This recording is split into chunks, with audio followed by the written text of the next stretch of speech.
ठीक है, मार्का हक तो असल में होना चाहिए था कि आपने मुल्क की तरक्की में कितना कदम आगे बढ़ाया है, क्योंकि बगैर किसी लगी लिपटी के 2022 से मुल्क में फौज की हुकूमत है। पहले तो मैं नहीं जानता।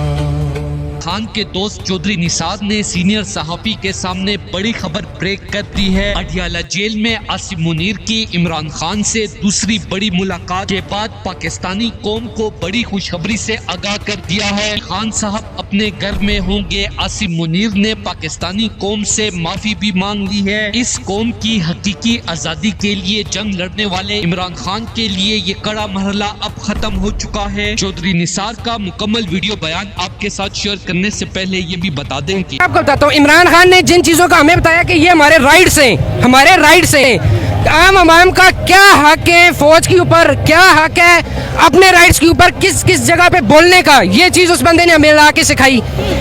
और फौज के बारे में उसने हमें बताया। इधर फौज के बारे में इधर लाहौर के अंदर इतनी फौज की इमेज नहीं देखी। फौज की अगर इमेज आपने देखनी है तो आप लिपा वैली आए, आप कश्मीर की साइड आए, आपको पता चले कि फौज की ताकत क्या है।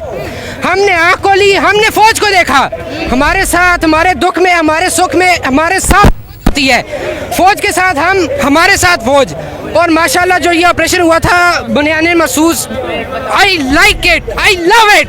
मोदी को पता चल गया होगा कि पाकिस्तानी कौम किसी से डरने, जितना भी जुल्म कर ले लेकिन पाकिस्तानी अवाम के दिलों से इमरान खान की मोहब्बत नहीं निकाल सकते। जिसके बाद आसिम मुनीर ने खान साहब से अडियाला जेल में मुलाकात करते हुए कहा कि हमें पता है खान साहब, आप ईमानदार और पाकिस्तान के अजीम लीडर हैं। मेरी रात गए आपके साथ मुलाकात का मकसद ही यही है कि आपके साथ मिलकर पाकिस्तान को आगे बढ़ाया जाए। दोस्तों, सोशल मीडिया पर आसिम मुनीर की खान साहब से अडियाला जेल में रात गए मुलाकात की खबर वायरल होने के बाद खान साहब की रिहाई के लिए राहें मजीद हमवार हो चुकी हैं और आने वाले 2 दिनों में खान साहब जमान पार्क में होंगे। दोस्तों, इस हवाले से अपनी राय का इजहार कमेंट सेक्शन में दें। वीडियो अच्छी लगे तो लाइक करें और इस चैनल को सब्सक्राइब करें।